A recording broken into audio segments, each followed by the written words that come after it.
1998년 새해가 밝았다. 그해 무인년은 우리 한국인에게는 어느 해보다 암울했다. 언론은 새해임에도 올 한 해가 매우 어려울 것이라는 잿빛 전망들을 쏟아냈다. 참으로 마음이 무거웠다. 나의 새해 구상은 온통 경제회생 방안뿐이었다. 연휴에는 눈이 참 많이 왔다. 내가 머물고 있는 호텔 창에서 바라보니 멀리 설경이 아름다웠다. 하얀 눈이 국민들의 시름까지 덮어주었으면 좋겠다는 생각을 했다. 4일 국제금융투자가인 조지 소로스 퀀텀펀드 회장을 만났다. 그는 인도적 통치 철학을 지닌 민주적 지도자가 있는 나라는 국제사회가 지원을 해야 한다는 소신을 지니고 있었다. 소로스 회장은 나의 인권과 민주화 투쟁에 많은 감명을 받았다고 했다. 대통령 선거 직전에는 나와 화상회의를 갖고 외환위기 극복을 위해 조언을 해주기도 했다. 환투기의 규제라는 국제사회의 부정적인 시각이 있었지만 그는 구소련 해체 이후에 민주화 바람이 불던 동유럽과 러시아에 막대한 투자와 기부를 해왔다. 새해 벽두부터 그를 만난 것은 해외 자본을 유치하겠다는 나의 간절함이 서린 것이었다. 내가 초청하자 그는 신년 휴가임에도 달려왔다.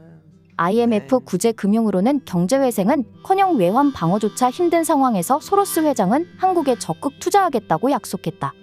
나는 이후에도 수많은 개인 및 기관 투자자들을 만났다. 그리고 혼신의 힘을 다해 투자해달라고 간청했다. 내가 지닌 모든 것을 다 동원했다. 그동안 벌어놓은 국제적인 명성이 있다면 이를 팔아 모두 달러로 바꾸고 싶었다. 그동안 쌓인 국제사회의 신뢰가 있다면 이를 담보로 달러 빚을 들여오고 싶었다. 5일 국민회의 여의도 당사에서 열린 시무식에 참석했다. 이 자리에서 나는 노동자에게만 고통을 강요해서는 안 된다고 강조했다. 정부와 기업도 그에 상응하는 노력을 해야 한다고 역설했다. 시무식은 신년 할애를 겸했지만 분위기는 내내 무거웠다. 연설을 마치고 소속 의원 및 당직자들과 악수를 나누며 내가 말했다. 집권 뒤에도 고생을 시켜 미안합니다. 그러나 이 운명을 함께 짊어지고 나갑시다. 다음 날 6일은 내 생일이었다.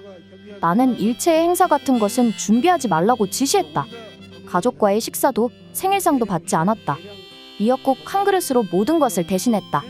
그날은 유독 바빴다. 오전에는 김영삼 대통령과 청와대 정례회동을 했고 노동부 장관의 업무 보고를 받았다. 오후에는 시민사회단체 공동신년 할애식에 참석한 후 낙하손의 야스히로 전 일본 수상을 면담했다. 다시 인수위 사무실로 돌아와 인수위 활동의 보고를 받았다. 이날 대통령 당선자 대변인의 박지원 총재특보를 임명했다. 그동안 그가 내게 보여준 사안의 핵심을 짚는 능력과 특유의 성실함이 믿어왔다. 날마다 감동적인 일이 벌어졌다.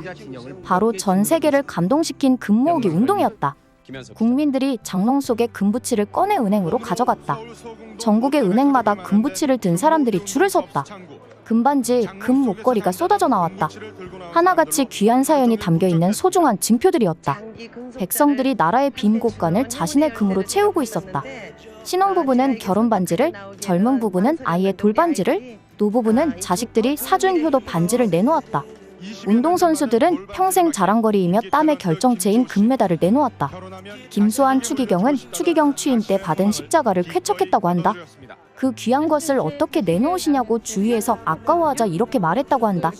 예수님은 몸을 버리셨는데 이것은 아무것도 아니다. 과연 추기경다운 말씀이었다. 고맙고도 따사로운 사연들이 텔레비전 화면을 가득 채웠다. 나는 우리 국민들을 보면서 형언할 수 없는 감동을 받았다. 이런 국민들이 있는 나라에 내가 살고 있다는 것이, 이런 국민들이 뽑아준 대통령이라는 것이 실로 가슴 벅찼다. 환란을 너끈히 극복할 수 있다는 자신감이 생겼다. 아내가 행운의 열쇠 4개와 반지 등을 포함 120돈가량을, 나도 이것저것을 모아 100돈 넘게 내놨다. 사실 금 모으기 운동은 지난해 말에 소비자 보호단체 간부들과 간담회를 하면서 내가 제안했다.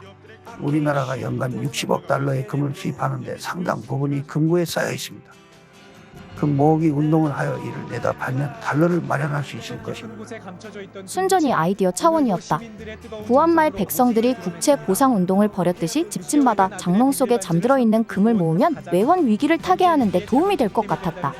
민간단체들이 모은 금은 달러로 바꿔 외채를 갚는 데 쓰고 3년 정도 후에 이자를 보태 금값을 국민들에게 돌려주면 될 것이라는 구체적인 방법까지 얘기해 주었다.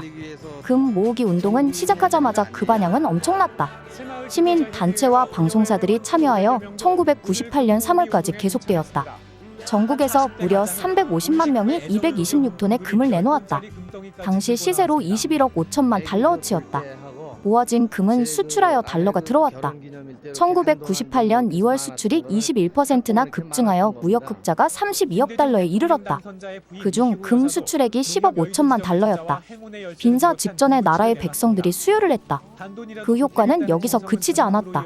전 세계가 감동하여 한국을 돕자는 기운이 일어났다. 한국의 이미지가 새로워지고 대외 신인도에도 효과가 미쳤다. 금 모으기 운동 소식은 전파를 타고 지구촌에 퍼졌다. 세계가 한국의 미래를 믿기 시작했다. 그 후에 만났던 장점인 중국 주석 빌 클린턴 미국 대통령, 장 크레티엔 캐나다 총리는 하나같이 탄복했다. 경이로운 일이다. 저런 국민이 있는 나라는 도와줄 가치가 있다고 생각했다. 그래서 돕자고 했다. 한국은 반드시 위기를 극복하고 다시 일어설 것이라 확신했다. 1월 18일 국민과의 텔레비전 대화를 가졌다. 나는 정계에 복귀한 1995년 이후 국민이 직접 정책 결정에 참여하는 새로운 정치를 해야 한다고 역설했다. 유세를 통해서도 누구나 안방에서 버튼 하나만 누르면 어떤 정책에 대해 찬반 의견을 표시할 수 있고 그것이 모아져서 정책 결정에 반영되는 진정한 국민들에 의한 민주주의 시대가 열릴 것이라고 말했다. 예나 지금이나 나는 컴퓨터를 잘 다루지 못한다. 내 연배의 사람들 거의가 그렇듯이 새로운 기계에 적응하는 데는 많은 시간이 걸린다. 몇 번이나 배워보려 시도했지만 쉽지 않았다. 마우스나 만지작거리는 정도였다. 그러나 직접 조작해야만 그 원리를 이해하는 것은 아니다. 내게 필요한 것은 기술이나 기능이 아니라 미래 사회를 진맥하고 전망하는 것이었다. 국민과의 텔레비전 대화는 쌍방향 소통의 국민 참여, 민주주의의 한 형태였다. 국민들의 질문에 나는 솔직하게 답변했다. 경제 위기의 실상을 말해주십시오. 나도 정치를 했지만 이런 정도일 줄은 몰랐습니다. 당선된 후 실정을 보고받았을 때의 심정은 마치 열쇠를 받아 금고를 열어보니 돈이라고는 1,000원도 없고 빚만 산더미같이 쌓여있는 것을 본 것과 같았습니다.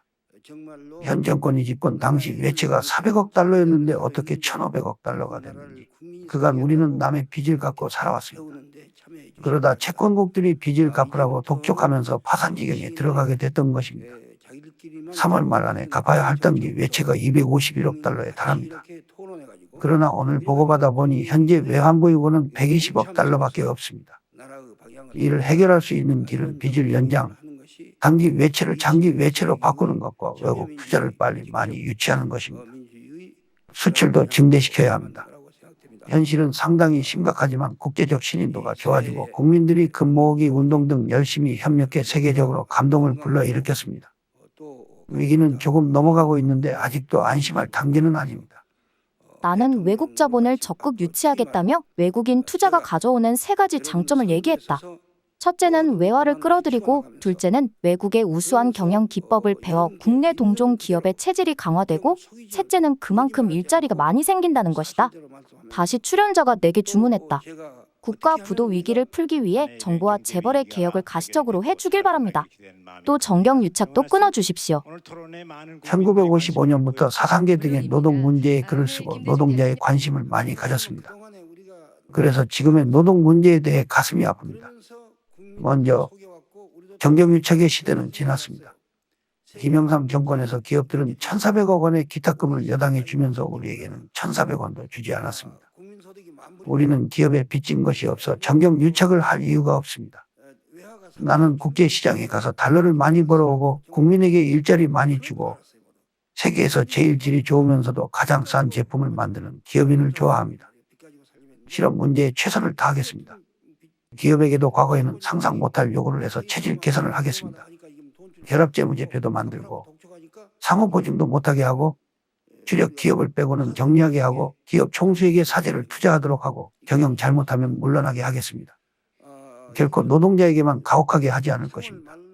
청와대 직원도 절반으로 줄이고 정부도 과감하게 축소할 것입니다.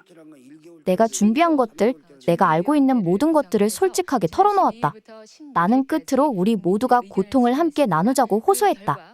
지금 2가지 심정이 듭니다. 국민의 고통과 불안을 생각하면 가슴이 아픕니다.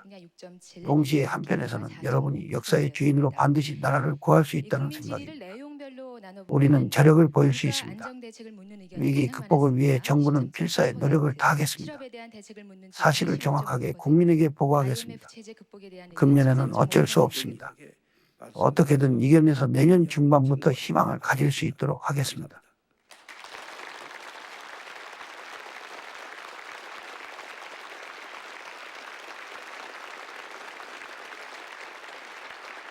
감사합니다. 말씀 잘 들었습니다. 국민들도 빠른 시일 안에 이런 경제 위기가